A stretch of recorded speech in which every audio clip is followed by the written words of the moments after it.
এই 7 জায়গায় 7 জন গভর্নর পাঠিয়েছেন, তাদের থেকে তথ্য নিতেন। এই গভর্নর সিস্টেম উনি বানিয়েছেন। সাইয়েদনা আমর ইবনে আল আস রাদিয়াল্লাহু তাআলা আনহুকে পাঠিয়েছেন মিশরে। মিশরে একটা দৌড় প্রতিযোগিতা হতো।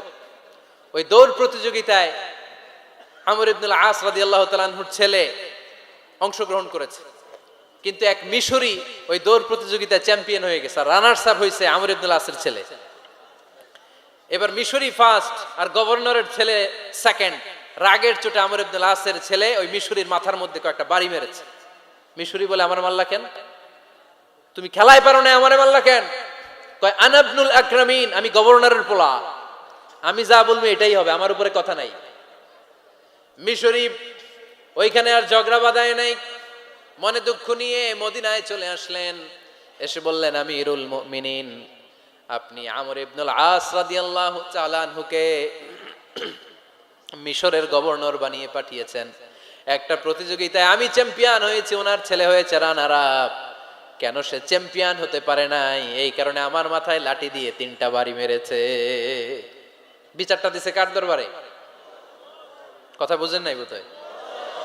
ওমর ফারুকের দরবার। ওমর ফারুক বললেন, তাই আগামী বছরের অমুক তারিখ আমি সব গভর্নরদেরকে ডেকে হিসাব নেই, তো ওই দিন তুই থাকবি, পারবি না?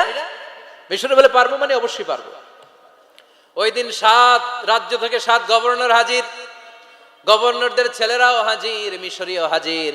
7 গভর্নরের কাছ থেকে 7 এলাকার খোঁজ খবর নেয়ার পরে ওমরে ফারুক বললেন, আইনাল মিসরি, মিশরি লোকটা কই, এদিকে আয়। মিশরি সামনে আসার পরে বলল, আমর ইবনুল আস, তুমি মিশরের গভর্নর, তোমার ছেলে সহ তুমি আসো। আমর ইবনুল আস এসে সামনে বসে রইলেন।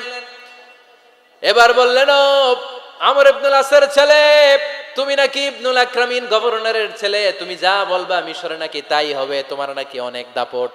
নিজে একটা লাঠি এনে মিশরীর হাতে দিয়ে বলল, এবার তোর মাথায় যতটা মারছে তুই ততটা গুনে গুনে মার, আমি দেখবো। আমর ইবনুল আস দেখবে, আমর ইবনুল আসের ছেলেরে তুই এখানে মার। সে বলতেছে, থাক, আপনি বলছেন এতেই যথেষ্ট, মারা লাগবে না, আমি মাফ করে দিলাম। ওমরে ফারুক বলল, খবরদার, মার, মার ওর মাথার মধ্যে। মিশরি ওমরে ফারুকের ধমক শুনে ভয়ে ভয়ে 3টা বাড়ি মারল। এই বাড়ি মারা দেখেও ওমরে ফারুকের হৃদয় ঠান্ডা হয় নাই। লজ্জায় আমর ইবনুল আস, বয়স হয়ে গিয়েছে সাহাবা, মাথা তখন টাক, মাথায় চুল নাই, লজ্জায় মাথাটা হেট হয়ে মাথাটা নিচু করে রেখেছে। এবার রাগের চোটে ওমরে ফারুক বললেন, এবার আমর ইবনুল আসের টাক মাথার মধ্যে একটা মার, মার। কেন ছেলেকে শিক্ষা দিতে পারে নাই? ইয়া আমর ইবনুল আস, মাতা জাআলতুমুন নাস আবিদা, তোমরা কখন মিশরীদেরকে নিজেদের দাস বানায় নিলা? ওয়াকাদ ওয়ালাদাতুহুম উম্মুহুম আহরারা, আর ওদের মায়েরা তো ওদেরকে স্বাধীন সন্তান হিসেবে প্রসব করেছে। মানুষদের উপর ক্ষমতাগিরি করার জন্য গভর্নর পাঠাই নাই। খবরদার, জনগণ, তাদেরকে দেখভাল করার জন্য তোমাদেরকে পাঠানো হয়েছে, তাদের উপর কোনো অত্যাচার করার জন্য নয়। চিল্লায় বলেন ঠিক কিনা? এরকম নেতা কয়টা লাগবে? কয়টা? ওই নেতার নাম কি? ওমর। হা হুয়া ইয়াতি ওমর।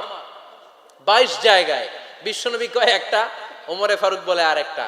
আল্লাহ বলে, বিশ্বনবী, আপনার পক্ষে আমি আয়াত নাজিল করতে পারলাম না, আমি ওমরের পক্ষে নাজিল করে দিলাম। বিশ্বনবী বলতেন, ইন্না লিকুল্লি উম্মাতিন মুহাদ্দাস, সব উম্মতের মধ্যে, সব নবীদের উম্মতের মধ্য থেকে একজন করে আল্লাহ তাকে মুহাদ্দিস বানাতো। মুহাদ্দিস না, মুহাদ্দাস। মুহাদ্দাস মানে এমন লোক যিনি যা ভাবতো ওই ভাবনাটাই আল্লাহ আয়াত হিসেবে নাজিল করে দিতেন। বিশ্বনবী বলেন, আমার উম্মতের মধ্যে মুহাদ্দাস হচ্ছে সাইয়েদনা ওমর। তাই আমাদের মডেল হবে সাহাবারা। আমাদের মডেল হবে কারা? আওয়াজ করে বলেন, কারা? এই মেসেজটা বাড়িতে নিয়ে যেতে পারবেন তো? This is the first message I drop today for the people of Faridpur. ফরিদপুরবাসীর জন্য আজকের আমার প্রথম মেসেজ, আমাদের মডেল হচ্ছে সাহাবারা। ঠিক কিনা? সাহাবারা আমাদের মডেল, ওনারা আমাদের ইন্সপায়ারেশন, ওনারা আমাদের অনুপ্রেরণা। এজন্য আল্লাহর হাবিব সাল্লাল্লাহু আলাইহি ওয়াসাল্লাম বলেছেন, লা তাসুব্বু আসহাবি, খবরদার আমার সাহাবাদেরকে গালি দিও না।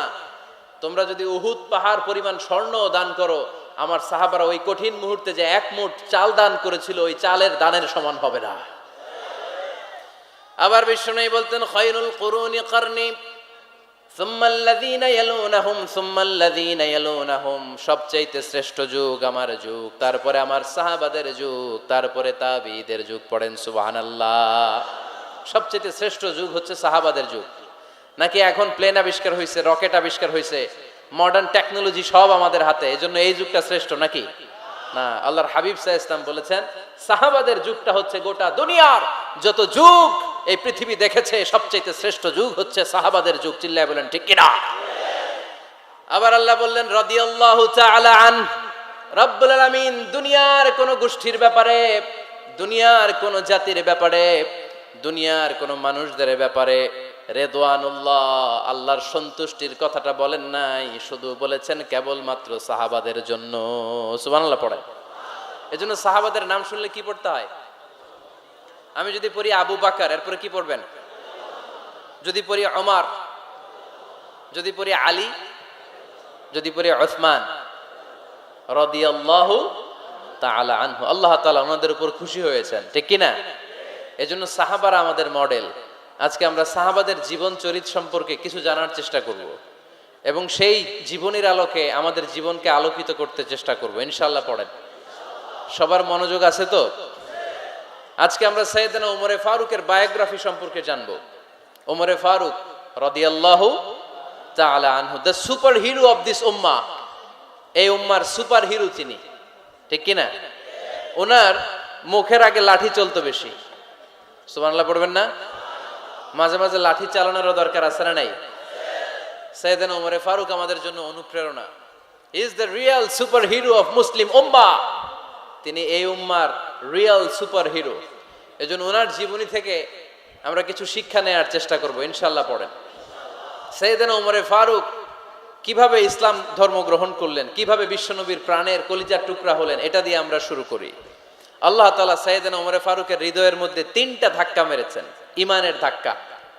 আওয়াজ করে বলতে হবে কয়টা? জোরে বলেন তো কয়টা?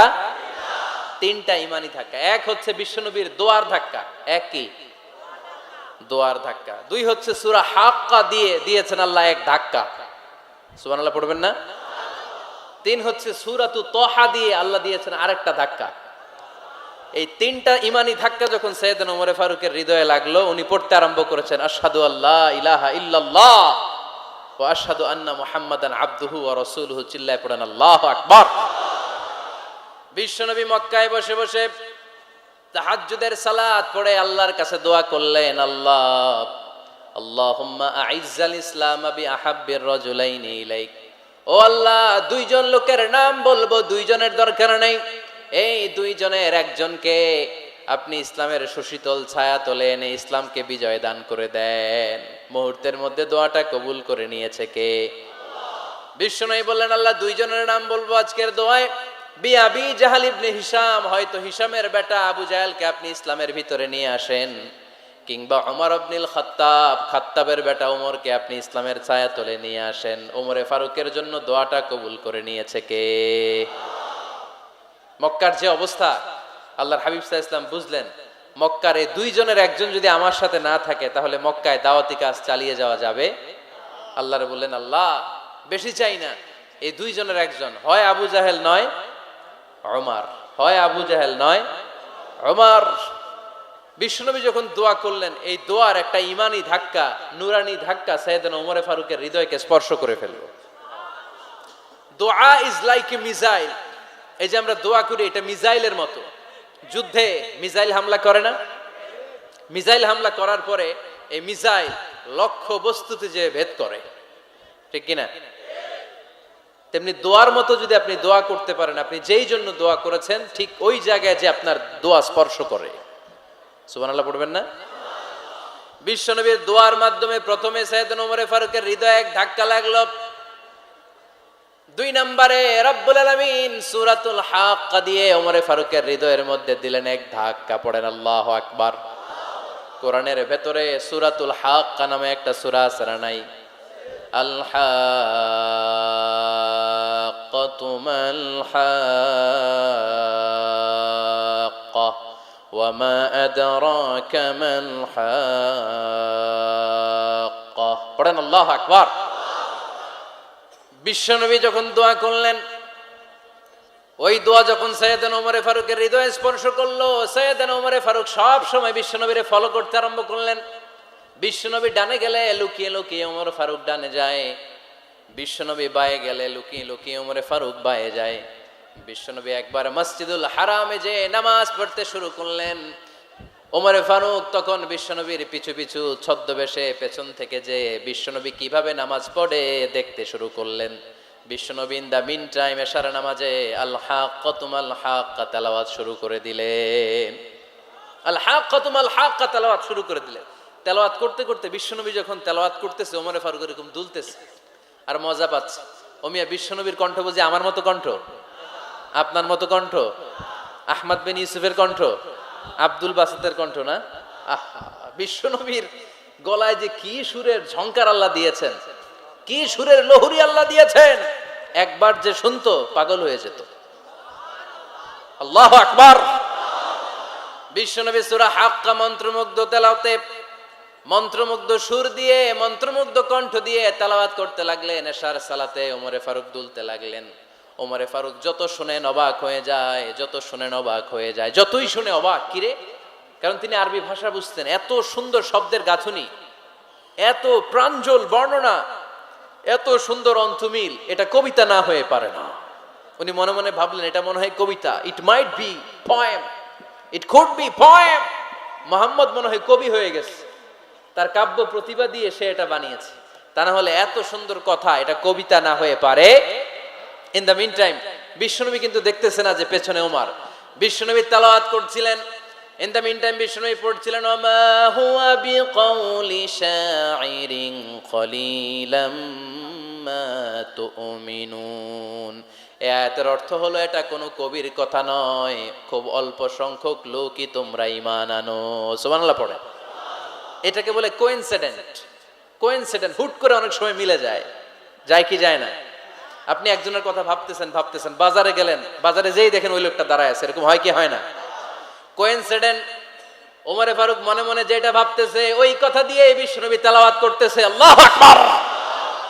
বিশ্বনবী যে আয়াত তেলাওয়াত করছিলেন, আয়াতের অর্থ হলো এটা কোনো কবির বানানো কবিতা না, খুব অল্প সংখ্যক লোকই তোমরা ঈমান আনো। ওমরে ফারুক আটকে উঠলেন, থমকে দাঁড়ালেন। ঘটনা কি? আমি মনে মনে ভাবলাম, কিরে এত সুন্দর কথা, এটা তো মানুষের কথা হতে পারে না, এটা নিশ্চয়ই কবিতা, কবির কথা। কিন্তু মুহাম্মদ এখন আবার পড়তেছে ওমা হুয়া বিকাউলি শাইর, এটা কোনো শায়েরের, কবির কথা নয়।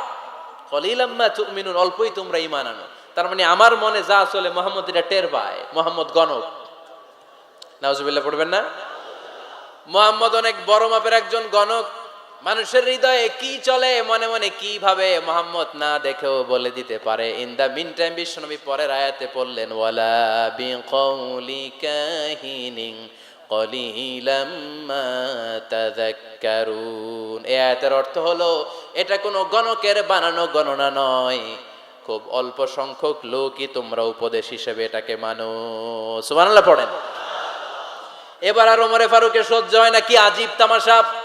প্রথমে মনে করলাম কবিতা, মোহাম্মদ কয় কবি না, সে কবি না, এটা কবিতা না। তারপর ভাবলাম সে গণক, সে আয়াত পরে পরে বলে দিল এটা গণনা নয়, তাহলে এটা কি? এটা কি কবিতাও না, গণনাও না, তাহলে এটা কি? বিশ্বনবী তখন বললেন তানজিলুম মির রাব্বিল আলামিন। সুবহানাল্লাহ পড়েন।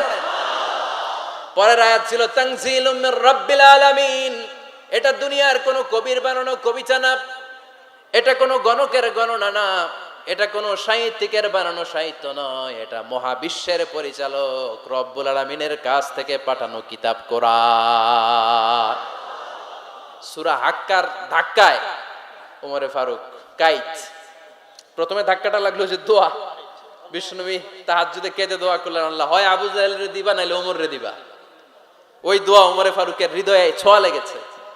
এরপর হাক্কা, সূরাতুল হাক্কা দিয়ে দিলে এক ধাক্কা। এই ধাক্কা খেয়ে উথাল পাথাল হৃদয়ের মধ্যে, হায় রে এ কি বাণী, এ কেমন কথা, কে মুহাম্মদ? তারপরও শয়তানের ওয়াসওয়াসা আছে না নাই? আল্লাহ বলে যতই ওয়াসওয়াসা ওমরকে দেয়া হোক, আমি ওমরে ফারুককে এই মুসলিম উম্মতের সেনাপতি বানিয়ে ছাড়বো, আমি সেনাপতি বানাবো। এবার 3 নাম্বার ডোজ। ডাক্তারের কাছে গেলে প্রথমে দেখবেন সিম্পল ডোজ দেয়, নরমাল ওষুধ, এটাতে কাজ না হইলে ডোজ বাড়ায়, একেবারে কাজ না হইলে অ্যান্টিবায়োটিক মারে, আছে না নাই? আল্লাহ প্রথমে দোয়ার ছোঁয়া লাগালেন, তারপর সূরা হাক্কা দিয়ে ধাক্কা মারলেন, এরপরে রব্বুল আলামিন বলেন এবার 3 নাম্বার ডোজ সূরা তহা দিয়ে আমি তোমার হৃদয়টারে উজালা বানায় দেব রে ওমর। শয়তান ওদিক দিয়ে ওয়াসওয়াসা, খেলা দুই দিক থেকে চলতেছে। আল্লাহ তাআলা হেদায়েতের রাস্তায় টানছে, শয়তান জাহান্নামের দিকে টানছে। ঘোষণা দেয়া হলো মক্কায়, মুহাম্মদের মাথা কেটে এনে দিলে এত এত স্বর্ণ মুদ্রা দেয়া হবে। ওমরে ফারুক রাজি হয়ে গেলেন, নাঙ্গা তলোয়ার নিয়ে বিশ্বনবীর মাথা কাটার জন্য ছুটলেন। নাউজুবিল্লাহ পড়বেন না? বনু জাহরা গোত্রের এক লোক বলে, আইনা ইয়া ওমর, কই যাও? মুহাম্মদের মাথা কাটতে যাই। আরে মুহাম্মদের মাথা কাটতে যাও, তোমার বোন ফাতিমা বিনতে খাত্তাব আর তোমার বোন জামাই সাঈদ কদ সাবা, এরা তো ধর্ম ত্যাগ করে ফেলছে, এটা তো আমাদের ধর্ম ত্যাগ করে মুহাম্মদের ফলোয়ার হয়ে গেছে। আগে ওমর ঘর সামলাও, পরে মুহাম্মদের মাথা কাটতে যেও। ওমরে ফারুক অবাক হয়ে গেলেন, তলোয়ার নিয়ে বিশ্বনবীর দিকে না যেয়ে নিজের বাড়ির দিকে চলে গেলেন।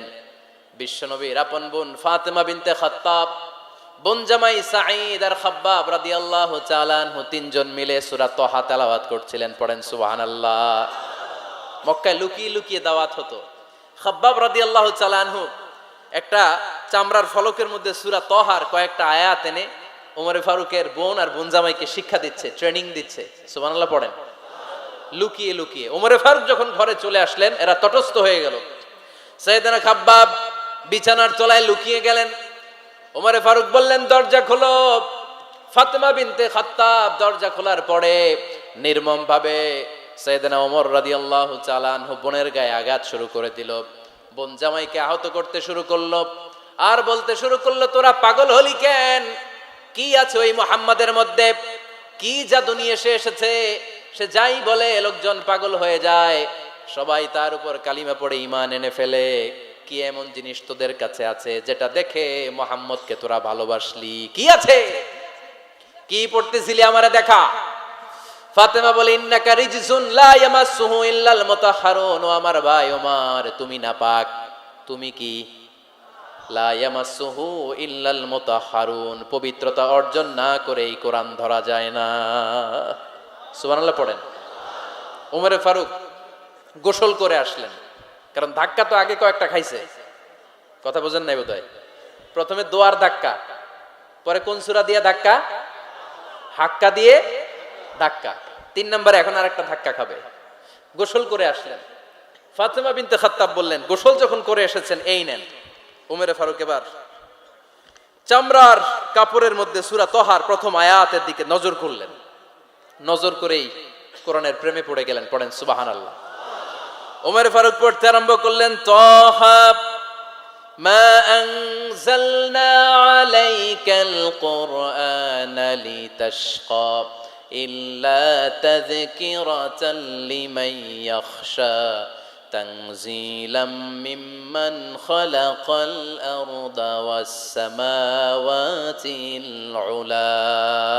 সুবহানাল্লাহ পড়েন। উনি পড়তে আরম্ভ করলেন, তহা মা আনজালনা আলাইকাল কুরআনা লিতাশকা, এই কোরআনকে আমি তোমাদের হতভাগ্য জাতি হিসেবে দুনিয়ায় থাকার জন্য পাঠাই নাই। এটা রব্বুল আলামিনের পক্ষ থেকে এসেছে।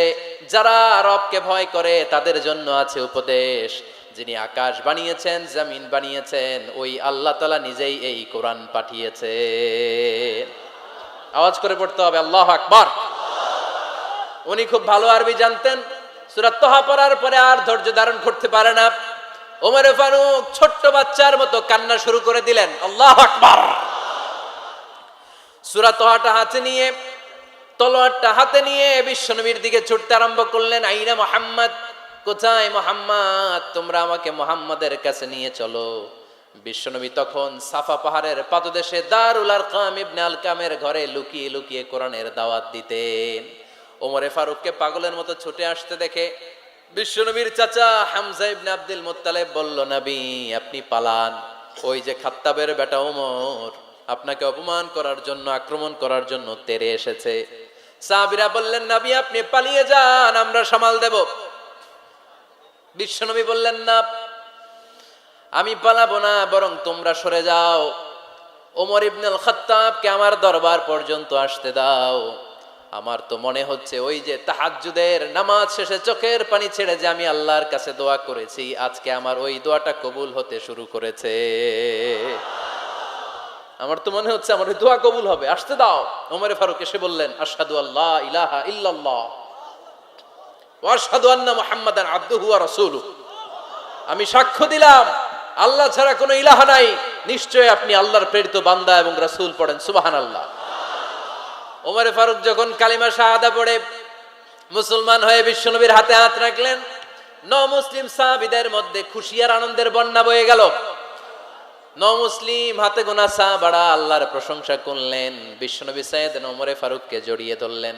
ওমরে ফারুক আবার বিশ্বনবীরে বললেন, নবী গো, আলাসনা আলাল হক, আমরা কি সত্যের উপরে আছি নাকি আমরা ভুলের উপরে আছি? বিশ্বনবী বললেন, বালা নাহনু আলাল হক, আমরাই সত্যের উপরে আছি। সুবহানাল্লাহ পড়েন। আলাসনা আলাল হক, নবী আমরা কি সত্যের উপরে নাই? হ্যাঁ অবশ্যই ওমর, তুমি সত্যের উপরে আছো। ওমরে ফারুক বললেন, তাহলে ফাফিমাল ইখতিফা, তাহলে লুকায় লুকায় আর দাওয়াত দেব কেন? আমি তো কালিমা পড়ে ফেলছি, আসেন আমার সাথে বের হই।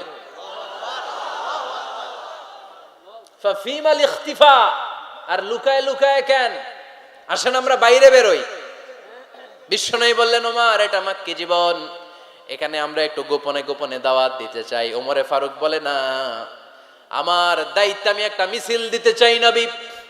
আল্লাহর নামের তাকবীর দিতে দিতে দারুল আরকাম থেকে শুরু করে মসজিদুল হারাম পর্যন্ত একটা মিছিল দিয়ে আমি মক্কা কাঁপাইয়া দেব। অনুমতি দেন। বিশ্বনবী দিতে চায় না। ওমর ফারুক অনেক বুঝানোর পরে স্বল্প পরিসরের একটা অনুমোদন পাওয়া গেল বিশ্বনবী সাল্লাল্লাহু আলাইহি ওয়াসাল্লামের কাছ থেকে। কিন্তু মিছিল যে দিবে, মিছিলের জন্য লোকের দরকার আছে না নাই? এখানে লোক নাই, আমি একাই মিছিল দিতেছি। এটা জমবে, মিছিল জমবে। খুঁজে উনি 11 জন মুসলিম সাহাবা পেলেন। কয়জন? ওমরে ফারুক বললেন, 11 জনই সই। এই 11 জন নিয়েই আমি আল্লাহর নামের তাকবীর দিব। 2 লাইন করলেন। কয় লাইন? 2 লাইন। পেছনে 6 জন, আর এই লাইনের নেতা বানালেন বিশ্বনবীর চাচা হামজাকে রাদিয়াল্লাহু তাআলা আনহু। আর সামনে 5 জন, তার আগে দাঁড়ালেন উনি নিজেই। তাহলে 6 6 12। বললেন এই 2 লাইনই আমরা তাকবীর দিতে দিতে, বেশি না, এই দারুল আরকামের ঘর থেকে, আপনারা জানেন যে সাফা মারওয়া এখন যে সাই হয়, এই সাফার পাদদেশে ছিল দারুল আরকামের ঘর। উনি বললেন এখান থেকে ওই যে কাবার গিলাফ দেখা যায়, কাবার গিলাফ পর্যন্ত আমরা এই তাকবীর নিয়ে ওখানে যাব। সুবহানাল্লাহ পড়বেন না? ওখানে উনি দাঁড়িয়ে ছোট্ট একটা ভাষণ দিয়েছিলেন। উনি বলেছিলেন, মান আরাদা আন তাসকুলা উম্মু ওয়া ইয়াতামা ওয়ালাদু ওয়া তারমিলা যাওজাতুহু ফালিয়াসুদ্দানি। খেয়াল করে শুনেন, কান দুইটা খরগোশের কানের মতো খাড়া করেন। উনি এক বাক্যের একটা ভাষণ দিলেন। ভাষণ দিতে জানলে বড় ভাষণ দেয়া লাগে না। এক বাক্যের ভাষণ দিয়ে গোটা বিশ্বকে ঝাঁকুনি মারা যায়। চিল্লায় বলো ঠিক কিনা? ওমরে ফারুক এক বাক্যের একটা ছোট্ট ভাষণ দিলেন। মান আরাদা আন তাসকুলা উম্মু, কে আছো মায়ের এই মক্কায়, কে আছো মায়ের বুক খালি করতে চাও? ইয়াতামা ওয়ালাদু, কে আছো বাচ্চাগুলারে, নিজের সন্তানগুলোরে ইয়াতিম বানাতে চাও? কে আছো তারমিলা যাওজাতুহু, নিজের স্ত্রীকে বিধবা বানাতে চাও? ফালিয়া সুদ্দানি, বুকের পাটা থাকলে আমি ওমর রে থামাও। ফালিয়া সুদ্দানি, দেখি মক্কায় কার এত বড় বুকের পাটা। কে আছো মায়ের বুক খালি করতে চাও, সন্তান রে ইয়াতিম বানাতে চাও, স্ত্রীকে বিধবা বানাতে চাও? ফালিয়া সুদ্দানি, পারলে আমারে ঠেকাও। এই বলে উনি আল্লাহু আকবার, আল্লাহু আকবার, আল্লাহু আকবার বলে স্লোগান শুরু করে দিলেন। এক এক স্লোগানে মক্কার মরুজমিন থারথার করে কাঁপতে আরম্ভ করলো। এই মিছিল মক্কার কেউ দেয় না। মিছিলের আওয়াজ শুনে আবু জাহেল বাইরিস, উতবা বাইরিস, শাইবা, ওয়ালিদ ইবনে মুগিরা সব বের হয়েছে। কিরে, আমার এলাকায় এত বড় স্লোগান, কার এত সাহস? বের হয়ে দেখে মিছিলের সামনে ওমর। ওমর রে দেখে দিছে এক দৌড়। কারণ ওমরে ফারুককে থামানোর মতো বাপের বেটা মক্কায় দ্বিতীয়টা কেউ ছিল না। আওয়াজ করে বলেন ঠিক কিনা? ওমরে ফারুক আল্লাহু আকবার, আল্লাহু আকবার বলে স্লোগান দিতে দিতে মসজিদুল হারামের ভেতরে ঢুকে গেল। কাবার গিলাফ ধরার পরে সেদিন মিছিল থেমেছে। ওই আল্লাহর নামের স্লোগান সেদিন কেউ থামাতে পারে নাই, কিয়ামত পর্যন্ত কেউ থামাতে পারবে না। চিল্লায় বলো ঠিক কিনা?